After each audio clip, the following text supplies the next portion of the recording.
लोग जिनको कि बहुत लंबे समय से डिप्रेशन है, जिन लोगों को किसी भी तरह की दवा से रिलीफ नहीं मिल रहा है, जिनके डिप्रेशन के सिम्टम्स में बहुत ज़्यादा कमी नहीं देखी जाती। इनफैक्ट ना ही सिर्फ डिप्रेशन के पेशेंट्स, जबकि ओसीडी, पीटीएसडी, कुछ एंजाइटी डिसऑर्डर्स और बाइपोलर डिसऑर्डर के पेशेंट्स जिन पर ज़्यादातर दवाइयाँ काम नहीं कर पा रही हैं, उन्होंने बहुत सारी दवाइयाँ लेकर देखी हैं, बहुत सारे डॉक्टर से कंसल्ट किया है, अलग अलग टाइप की दवाइयाँ उनको दी गई हैं जो कि आज के टाइम पर अवेलेबल हैं।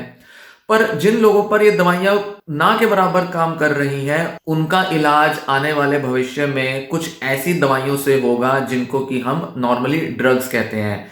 ऐसे ड्रग्स जिनको साइकेडेलिक ड्रग्स कहा जाता है, जो लोगों को हेलुसिनेटरी एक्सपीरियंसेस देते हैं। मतलब लोगों को ऐसा लगता है जैसे वो किसी अलग दुनिया में चले गए हैं, जैसे कि उनकी जो कॉन्शियसनेस है, चेतना है, उसका विस्तार हो गया है, एक्सपेंशन हो गया है। लगता है कि जैसे सारी दुनिया एक हो गई है और वो अपने एनवायरनमेंट के साथ, माहौल और दुनिया के साथ उसमें समा गए हैं, शरीर से अपने बाहर आ गए हैं। इस तरह के अनुभव देने वाले ड्रग्स जिनको कि साइकेडेलिक ड्रग्स कहा जाता है, ऐसे ड्रग्स से आने वाले टाइम में डॉक्टर्स डिप्रेशन, ओसीडी, पीटीएसडी और कुछ ऐसी ही क्रोनिक मेंटल कंडीशंस का इलाज करेंगे। ये बात सुनने में बड़ी अजीब लगेगी, सुनने में बड़ी डरावनी भी लग सकती है कुछ लोगों को, पर यह बात सच है क्योंकि बहुत टाइम से, पिछले करीब 2 से 3 दशकों से ऐसी दवाइयों पर, या ये कहें कि ऐसे ड्रग्स पर इलाज हो रहा है जिनको कि लोग किसी तरह के या तो एडिक्शन में इस्तेमाल करते हैं या फिर वो कुछ ऐसे हेलुसिनोजेनिक एक्सपीरियंसेस के लिए यूज करते हैं। हेलुसिनेशंस होती हैं ऐसी परसेप्शंस या सेंसेशंस जो कि आमतौर पर किसी को एक्सपीरियंस नहीं होती, पर कुछ ड्रग्स के एक्सपीरियंस में किसी पर्सन को कुछ ऐसी चीजें दिखाई दे सकती हैं, सुनाई दे सकती हैं, शरीर पर महसूस हो सकती हैं, जो कि आम जिंदगी में संभव ही नहीं है। ऐसे कुछ हेलुसिनेटरी एक्सपीरियंसेस या कुछ ऐसे डिसोसिएटिव एक्सपीरियंसेस जहां एक व्यक्ति दुनिया से कट जाता है, अपने को एक अलग दुनिया में पाता है, ऐसे ड्रग्स जिनको साइकेडेलिक्स कहते हैं, इस तरह के ड्रग्स का एब्यूज किया जाता है। बहुत ज्यादा कई लोग इनका इस्तेमाल करते हैं ताकि वो इस तरह के कुछ एक्सपीरियंसेस कर सकें। इस तरह के ड्रग्स पर शोध हो रहे हैं जिससे कि डॉक्टर्स ये देखने में लगे हैं कि किस तरह से सेफर तरीके से, सुरक्षित तरीके से इन ड्रग्स को यूज किया जा सकता है लोगों के डिप्रेशन, ओसीडी और पीटीएसडी को दूर करने में। ये जो ड्रग्स होते हैं इनको साइकेडेलिक कहा जाता है। ये जो आमतौर पर पाए जाने वाले जो नार्कोटिक ड्रग होते हैं उनसे काफी अलग होते हैं। नार्कोटिक ड्रग होते हैं जैसे कि ओपियम, हेरोइन, कोकेन, तंबाकू, एम्फेटामिन्स, कैनबिस, कुछ ऐसे ड्रग्स होते हैं जिनसे लत लगती है, जिसको कि लोग इस्तेमाल में लाते हैं और जिन्हें हम कहते हैं कि ये लोग इसका नशा करते हैं। वो जो नशे वाले जो ड्रग्स होते हैं जो कि लोग आमतौर पर इस्तेमाल करते हैं, उनसे ये ड्रग्स थोड़े अलग होते हैं। इन ड्रग्स से भी लोगों को लत तो लग सकती है, पर आमतौर पर इनके एडिक्शन को डिफाइन नहीं किया जाता जैसा कि कोकेन या ओपियम के एडिक्शन को डिफाइन किया जाता है या उसे एक बीमारी के तौर पर देखा जाता है। ये जो साइकेडेलिक ड्रग्स होते हैं इनमें कुछ इस तरह के ड्रग्स होते हैं जैसे सिलोसाइबिन, एमडीएमए, डीएमटी, एलएसडी। कुछ ऐसे ड्रग्स हैं जो कि कई सदियों से काफी सारे ट्राइबल लोग यूज करते हैं जिससे कि इनसे कुछ पैरासाइकोलॉजिकल एक्सपीरियंसेस किए जा सकें। इस तरह के ड्रग्स का इस्तेमाल मेडिटेशन के लिए भी किया जाता है क्योंकि बहुत से लोग ऐसा पाते हैं कि इस तरह के ड्रग्स का इस्तेमाल करने से उनको बहुत ही डीपर, बहुत ही मेडिटेटिव एक्सपीरियंसेस होते हैं जिसमें वो अपने को पूरे संसार से एक होता हुआ पाते हैं। कई अलग अलग तरह के इन ड्रग्स के यूज देखे जाते हैं, पर ये सारे ड्रग्स इल्लीगल होते हैं और इनका इस्तेमाल गलत तरीके से भी किया जाता है। तो एक तरफ तो इनके हेलुसिनोजेनिक इफेक्ट्स होते हैं या डिसोसिएटिव इफेक्ट्स होते हैं, पर वहीं इनके एंटी डिप्रेसेंट इफेक्ट्स भी देखे जाते हैं। मतलब ये लोगों के थॉट्स में, इमोशंस में भी चेंज लाते हैं। तो हम कह सकते हैं कि इनके साइको एक्टिव इफेक्ट्स होते हैं, वैसे ही इफेक्ट्स जैसे कि किसी एंटी डिप्रेसेंट दवा के भी देखे जाते हैं। इनफैक्ट एंटी डिप्रेसेंट दवाओं से भी ज्यादा अच्छे इफेक्ट्स इन साइकेडेलिक ड्रग्स के देखने में आते हैं। ये जो ड्रग्स हैं इनको लेने से लोगों का मूड बहुत अच्छा हो जाता है। जैसे कि एमडीएमए एक ड्रग है जिसको कि एक्सटेसी भी कहा जाता है। मतलब इससे बहुत एक्सटैटिक एक्सपीरियंसेस होते हैं, यूफोरिया जिसे कहते हैं, यूफोरिक एक्सपीरियंसेस होते हैं। एक व्यक्ति को लगता है कि जैसे वो बहुत ही ज्यादा आनंदित महसूस कर रहा है, बहुत ज्यादा उसको प्लेजर आ रहा है, जैसे कि उसको दर्द की तो कोई अनुभूति ही नहीं हो रही। और जो भी उसकी टेंशनें हैं, परेशानियां हैं, पुरानी जो नेगेटिव मेमोरीज दिमाग में बैठी हैं, वो सारी कहीं दब जाती हैं और एक व्यक्ति बहुत ही ज्यादा आनंद का अनुभव करता है। तो इस तरह की जो मूड ऑल्टरिंग इनकी प्रॉपर्टीज होती हैं इन ड्रग्स की, अगर इन ड्रग्स के इन्हीं इफेक्ट्स को कंट्रोल्ड तरीके से दवा के तौर पर अगर पेशेंट्स को दिया जाए तो ये उनके लिए चमत्कार के रूप में साबित हो सकते हैं, और ऐसा ही रिसर्चेस में देखा जा रहा है। क्योंकि इन ड्रग्स को ऐसे तो लोगों को नहीं दिया जा सकता, आफ्टर ऑल ये इलीगल ड्रग्स होते हैं, और अगर ये ज्यादा मात्रा में लिए जाएंगे तो लोगों पर गलत असर इनके पड़ सकते हैं। साइकोलॉजिकल, बायोलॉजिकल गलत असर लोगों पर देखने में आते हैं जो लोग इसका एब्यूज करते हैं, गलत तरह से इनका सेवन करते हैं। पर अगर इनको कंट्रोल्ड तरीके से दवा के रूप में लेबोरेटरी में बनाकर डॉक्टर्स की सुपरविजन और गाइडेंस में अगर दिया जाए तो इनसे लोगों को सालों पुराने डिप्रेशन, ओसीडी से क्योर करने में मदद मिल सकती है। और यही पोटेंशियल इन ड्रग्स में है, और इसी तरह का प्रॉमिस, इसी तरह का एक भरोसा अब डॉक्टरों को, रिसर्चर्स को आ रहा है कि कैसे वो इन ड्रग्स का इस्तेमाल लोगों की मेंटल हेल्थ को बेनिफिट देने के लिए कर सकते हैं। धड़ल्ले से इस पर रिसर्च इस समय चल रहा है। दुनिया के हर हिस्से में किसी न किसी साइकेडेलिक ड्रग पर इस समय शोध हो रहे हैं, और पूरी तरह से संभव है कि आने वाले समय में 2024, 25, 26 और करीब अगले 5 से 10 सालों के अंदर करीब करीब सारे जो साइकेडेलिक सब्सटेंसेस हैं, जैसा कि मैंने कुछ का नाम लिया, इन साइकेडेलिक सब्सटेंसेस या इन पदार्थों को किसी ना किसी तरह से रिसर्च में इनका एप्लीकेशन देखकर, इनका इस्तेमाल में लाकर लोगों के मेंटल हेल्थ के लिए इनको अप्रूव कराया जा सकता है, जिसका कि अप्रूवल एफडीए देगा। फिलहाल कोई भी ऐसा साइकेडेलिक सब्सटेंस नहीं है जिसको कि अप्रूवल मिला है, पर सिलोसाइबिन, एमडीएमए के पूरे चांस हैं कि आने वाले 1 से 2 साल के अंदर, और हो सकता है शायद 2024 में ही, इनमें से कोई एक ड्रग को दवा के रूप में इस्तेमाल किए जाने के लिए एफडीए का अप्रूवल मिल जाए। एक दवा है केटामीन करके, जिसको अभी हाल ही में 2019 में एफडीए ने अप्रूव किया था, जो कि ट्रीटमेंट रेजिस्टेंट डिप्रेशन, मतलब ऐसा डिप्रेशन जिस पर कोई एसएसआरआई दवा काम नहीं कर रही है, ऐसे लोगों के डिप्रेशन को ठीक करने के लिए केटामीन को अप्रूवल दिया गया था, और उसका एक नेजल स्प्रे था जिसको अप्रूवल मिला था। और ये जो दवा है ये केवल डॉक्टरों की सुपरविजन में ही दी जा सकती है, और बहुत कम जगहों पर ये दवा के तौर पर अवेलेबल है। इसको टैबलेट के तौर पे, स्प्रे के तौर पर लोगों को नहीं दिया जा सकता कि वो खुद ही इसका यूज करें, क्योंकि इसके अंदर एब्यूज का, मतलब लत लगने का, नशे के तौर पर इसका इस्तेमाल करने का संभावना है, जो कि अक्सर लोग कर सकते हैं। हो सकता है कि कुछ लोग इसका गलत तरह से इस्तेमाल करें, इसलिए ये डॉक्टर्स की सुपरविजन में ही ये दवा फिलहाल दी जा रही है उन लोगों को जिनको लंबे समय से डिप्रेशन है।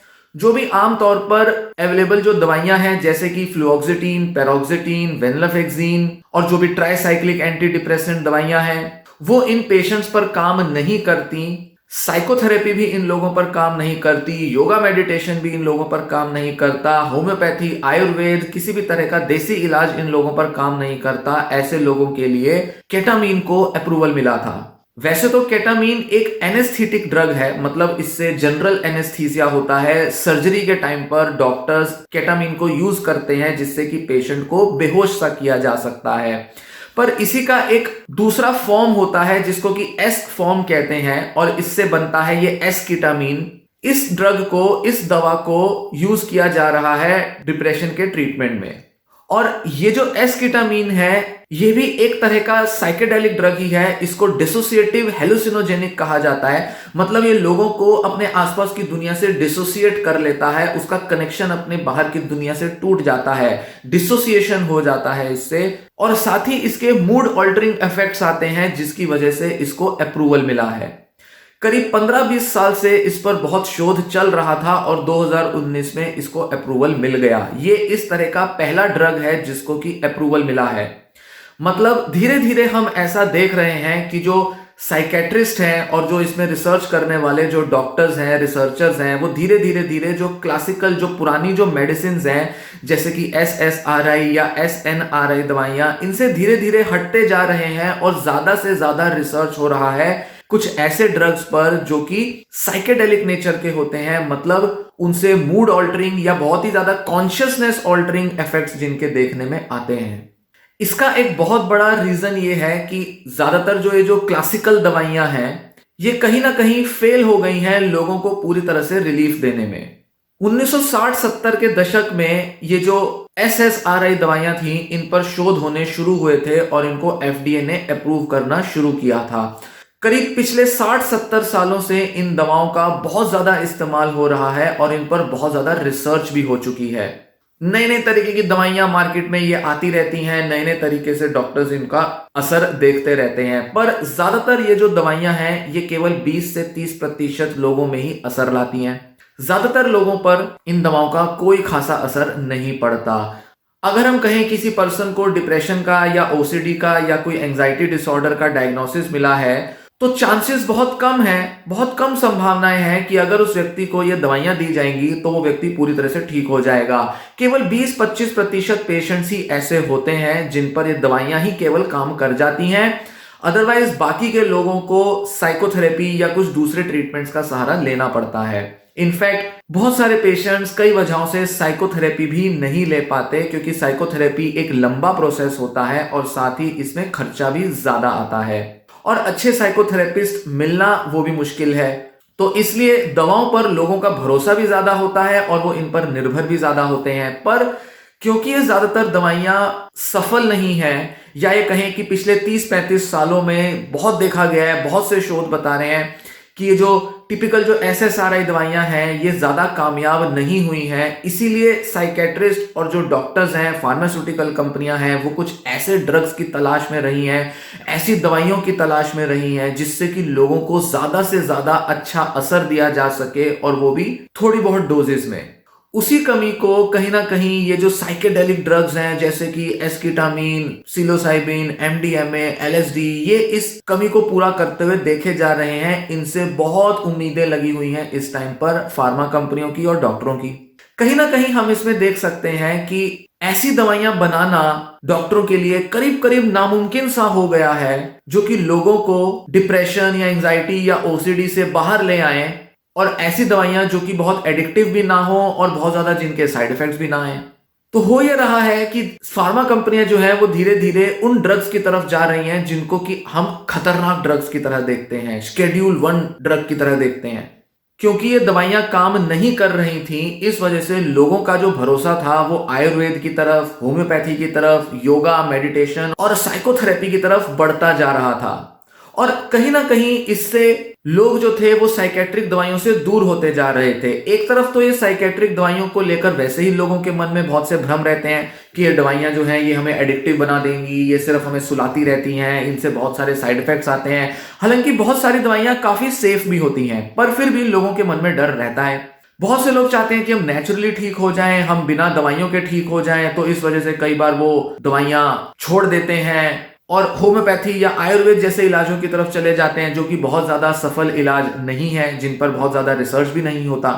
या फिर बहुत से लोग जो थोड़े माइल्ड या मॉडरेट लेवल के हैं वो योगा मेडिटेशन पर रिलाय करते हैं और इन इलाजों से लोगों का डिप्रेशन, एंजाइटी दूर भी होता है। तो वहीं साइकोथेरेपी की तरफ भी पिछले करीब 5-10 सालों में अगर हिंदुस्तान को देखा जाए तो वहां पर भी लोगों का भरोसा बढ़ता जा रहा है। लोग अब साइकोथेरेपी लेना शुरू कर चुके हैं। यूट्यूब और सोशल मीडिया से बढ़ावा मिलने की वजह से लोग आज काउंसलिंग और थेरेपी ज्यादा ले रहे हैं पहले के मुकाबले। तो ऐसे में धीरे धीरे लोगों का जो भरोसा है वो उन साइकेट्रिक दवाइयों से कम होता जा रहा है जो कि एक टाइम पर लोगों को बहुत प्रॉमिस देती थी कि वो उनके डिप्रेशन, एंजाइटी, OCD को ठीक कर देंगी। और क्योंकि अब ऐसे बहुत से लोग देखने में आते हैं जो पिछले करीब 10, 20, 30 साल से ये दवाइयां ले रहे हैं, तो उनको देखकर जो दूसरे जो लोग हैं जो कि पहली बार ये दवाइयां लेना शुरू कर रहे हैं वो भी ऐसा देखते हैं कि कहीं हम भी इनके जैसे ना हो जाएं। किसी की फैमिली में कोई ऐसा पर्सन हो सकता है जिसने 20-25 साल तक दवाइयां ली हैं और दवाइयों पर वो पूरी तरह से निर्भर रहा है, चाहे वो नींद की दवाइयां हो, एंजाइटी या बाइपोलर या स्किज़ोफ्रेनिया की दवाइयां हो, अक्सर लोगों ने भी अपने आसपास देखा है, ऐसे लोगों के साथ उनका एक्सपीरियंस रहा है कि ये दवाइयां तो लंबे समय तक लेनी पड़ जाती हैं। तो ये जो नेगेटिविटी है जो कि लोगों के मन में फैल रही है पिछले कुछ समय से, जो कि साइकेट्रिक दवाइयों को लेकर है, इसलिए कहीं ना कहीं फार्मा कंपनियां, डॉक्टर्स भी थोड़े सचेत हो गए कि भाई कुछ ऐसा लाना पड़ेगा, कुछ ऐसी दवाइयां मार्केट में लानी पड़ेंगी जिससे कि एकदम मैजिक की तरह, जादू की तरह लोगों का सालों साल पुराना डिप्रेशन, ओसीडी गायब हो जाए, खत्म हो जाए। तो इस वजह से अब वो कह सकते हैं कि अपना जो ब्रह्मास्त्र है उसके ऊपर अब वो रिसर्च कर रहे हैं, क्योंकि ये जो ड्रग्स हैं इन पर शोध होना काफी समय से पेंडिंग पड़ा था। बहुत समय से जानते थे डॉक्टर्स भी, साइंटिस्ट सब जानते हैं कि हाँ ये जो ड्रग्स हैं ये मूड ऑल्टरिंग, मतलब व्यक्ति के दिमाग को, उसके सोच को, उसके नजरिए को बदलने का दम रखते हैं। पर इनको साइकेडेलिक मतलब एडिक्टिव ड्रग्स के तौर पे देखा जाता था, अनसेफ समझा जाता था। ये ड्रग्स सारे इलीगल थे और इनकी थोड़ी सी क्वांटिटी भी लोगों के अंदर बहुत ज्यादा फिजिकल और साइकोलॉजिकल चेंज लाती थी। तो बहुत अनसेफ होने की वजह से इनको दवा के तौर पे लोगों को देना करीब करीब नामुमकिन था। 1950-60 के दशक में कुछ स्टडीज हुई थी जो कि इस उम्मीद से की गई थी कि इन ड्रग्स के अगर हम अच्छे इफेक्ट्स लोगों पर देख पाए तो शायद लोगों को दवा के तौर पर दे पाए, पर वो सारे जो शोध थे वो नाकामयाब रहे। धीरे धीरे इस एरिया में रिसर्च करीब करीब बंद हो गई, पर अब फिर से चालू हो चुकी है रिसर्च और धीरे धीरे एफडीए अप्रूवल मिलने की तरफ आगे बढ़ रहे हैं डॉक्टर। क्यों? क्योंकि ये जो दवाइयां हैं ये डॉक्टरों की सुपरविजन में ही लोगों को लेनी पड़ेंगी। इस तरह की जो ट्रीटमेंट्स हैं उनको कहा जाएगा साइकेडेलिक असिस्टेड साइकोथेरेपी, क्योंकि ये जो ट्रीटमेंट्स हैं ये डॉक्टरों की सुपरविजन में तो लिया ही जाएगा, साथ ही इसकी बहुत थोड़ी सी डोजेस पेशेंट्स को दी जाएंगी। और जब भी लोगों को इन दवाइयों की डोज दी जाएगी तो कई घंटों और कई दिनों तक उनको साइकोथेरेपी दी जाएगी, क्योंकि साइकोथेरेपी के साथ ही इसको कॉम्बिनेशन में दिया जाएगा। बिना साइकोथेरेपी के, बिना साइकोलॉजिकल ट्रीटमेंट के लोगों को ये दवाइयां नहीं दी जाएंगी। तो इसके लिए डॉक्टर्स का बहुत सारा एफर्ट लगेगा, बहुत सारा इसके अंदर टाइम खर्च होगा और इस वजह से इस तरह की दवाइयां जो है वो बहुत ही गाइडेड और सुपरवाइज्ड तरीके से ही दी जाएंगी। लोगों को घर में यूज करने के लिए फार्मेसी की दुकान से इस दवा को लेकर लोग आराम से इसको खाते रहें, इस तरह से ये दवाइयां नहीं मिलने वाली। हालांकि हो सकता है आगे आने वाले टाइम में कुछ ऐसी रिसर्च आ जाए जिससे कि इसका बहुत ही सेफर डोज बनाया जा सके, जिससे कि लोग आराम से घर पर भी उसको ले सकें। पर इस तरह के जो इलाज है उसको बड़े कंट्रोल्ड तरीके से दिया जाएगा। कीटामीन के मामले में तो ये हो भी रहा है और साथ ही साइलोसाइबिन और एमडीएमए के मामले में भी ऐसा ही कुछ होगा। एक अच्छी चीज जो कि इन ड्रग से बनी दवाइयों के मामले में देखा गया है वो ये कि ये ब्रेन के अंदर न्यूरोप्लास्टिसिटी लाने का काम करती हैं। एसएसआरआई या एसएनआरआई दवाइयां जो हैं, जो कि आमतौर पर आज के जमाने में दी जाती हैं, उन दवाइयों से बहुत ज्यादा न्यूरोप्लास्टिसिटी नहीं होती। अब न्यूरोप्लास्टिसिटी का मतलब क्या है? न्यूरोप्लास्टिसिटी का मतलब यह है कि किसी केमिकल्स के इफेक्ट में ब्रेन के अंदर कुछ इस तरह के चेंज आ जाना जो कि परमानेंट चेंज हो, जिससे कि एक व्यक्ति की सोच, उसका मूड, उसकी थिंकिंग बदल जाती है। कोई भी ऐसा बदलाव जो कि दवाइयों की मदद से लाया जा रहा है वो केवल ऐसा बदलाव नहीं होता जिसमें सिर्फ केमिकल इम्बैलेंस को चेंज किया जाता है, मतलब केमिकल में बैलेंस लाया जाता है और एक व्यक्ति संतुलित तौर पर काम करता है। नहीं, दवाइयों का टारगेट तभी पूरा होगा, तभी ये दवाइयां सफल साबित होंगी जब ये ब्रेन के अंदर उनके जो न्यूरॉन्स, जो सेल्स होते हैं, कोशिकाएं होती हैं, उनके बीच के कनेक्शंस को परमानेंटली बदल देंगी। क्योंकि एक व्यक्ति डिप्रेशन, ओसीडी या जो भी बीमारी है, स्किज़ोफ्रेनिया या पीटीएसडी का शिकार तभी होता है जब ब्रेन के अंदर इन न्यूरॉन्स के कनेक्शंस बिगड़ जाते हैं। या तो ब्रेन के अंदर सेल्स कम हो जाते हैं, उनके अंदर जो कनेक्शंस हैं वो खत्म हो जाते हैं, या फिर प्रॉपर केमिकल उन न्यूरॉन्स में नहीं बनता जिसकी वजह से ब्रेन के अंदर कम्युनिकेशन नहीं होती, ब्रेन के अंदर मैसेजेस नहीं जाते। इस वजह से लोगों के अंदर थिंकिंग और मूड और दूसरे तरह की प्रॉब्लम्स आती हैं। तो कोई भी दवा का इलाज तभी सफल होगा जब ब्रेन के अंदर केवल केमिकल की पूर्ति ना की जाए, जबकि साथ ही उन न्यूरॉन्स के आपस के जो कनेक्शंस हैं वो मजबूत हों। इसी के साथ नए नए कनेक्शंस भी बने। तो नए कनेक्शंस ब्रेन के अंदर इन एसएसआरआई दवाइयों से नहीं बनते या ना के बराबर बनते हैं। कुछ ही कनेक्शंस इनसे बन पाते हैं, कुछ ही सक्सेस इसमें मिल पाती है। पर ये जो साइकेडेलिक ड्रग्स हैं ये ब्रेन के अंदर न्यूरोप्लास्टिसिटी लाते हैं, मतलब ये ब्रेन के अंदर नए कनेक्शन बनाते हैं। इस नए कनेक्शन को बनाने को ही न्यूरोप्लास्टिसिटी कहते हैं। तो इन ड्रग्स का काम करने का कुछ ऐसा मैकेनिज्म है ब्रेन में जिससे कि ये परमानेंट चेंज भी ला सकते हैं लोगों में जिनको कि कई सालों से डिप्रेशन या ओसीडी रहा है। इनफैक्ट लोग इतने समय से डिप्रेशन या ओसीडी के शिकार इसीलिए रहे हैं क्योंकि उनके अंदर ब्रेन के कनेक्शंस ठीक से काम नहीं कर रहे। तो अगर इन कनेक्शंस को चेंज कर दिया जाए, जो कि साइकेडेलिक ड्रग्स के इंपैक्ट में बहुत आसानी से किया जा सकता है, तो लोगों के दिमाग में ऐसे परमानेंट कनेक्शन बनेंगे कि शायद दोबारा उनको कभी वो सिम्टम्स लौट कर ही ना आए। तो पूरी तरह से संभव है कि ये जो ड्रग है या इन ड्रग से बनने वाली जो दवाइयां हैं वो क्योर के तौर पर काम कर सकती हैं लोगों के लिए जिनको कि कई साल पुराना डिप्रेशन, ओसीडी या पीटीएसडी जैसी कुछ बीमारियां हैं। और इसी तरह से ये जो दवाइयां हैं ये चमत्कार के रूप में साबित होंगी। आने वाले समय में आप बहुत आम रूप से देखेंगे कि किसी ना किसी ऐसी दवा को एफडीए का अप्रूवल मिल रहा है। फिलहाल जो है एस्कीटामीन को तो अप्रूवल मिल चुका है, वैसे तो वो एनेस्थेटिक दवा है, पर उसके भी साइकेडेलिक इफेक्ट्स आते हैं। साथ ही जो दूसरी दवाओं या ड्रग्स का जो मैंने नाम बताया, इनमें से सिलोसाइबिन के ऊपर अच्छा खासा रिसर्च हो रहा है। एमडीएमए का तो अप्रूवल बस मिलना ही बाकी रह गया है। ये वीडियो मैं अभी जनवरी 2024 में बना रहा हूं और हो सकता है इस साल के अंत तक एक या दो कोई ऐसी दवाइयों को अप्रूवल मिल भी जाए। फिर धीरे धीरे एलएसडी, डीएमटी, कुछ इस तरीके के ड्रग्स पर भी रिसर्च होगा, उनके भी इफेक्ट्स देखे जाएंगे और उनको भी अप्रूवल मिलना शुरू हो जाएगा।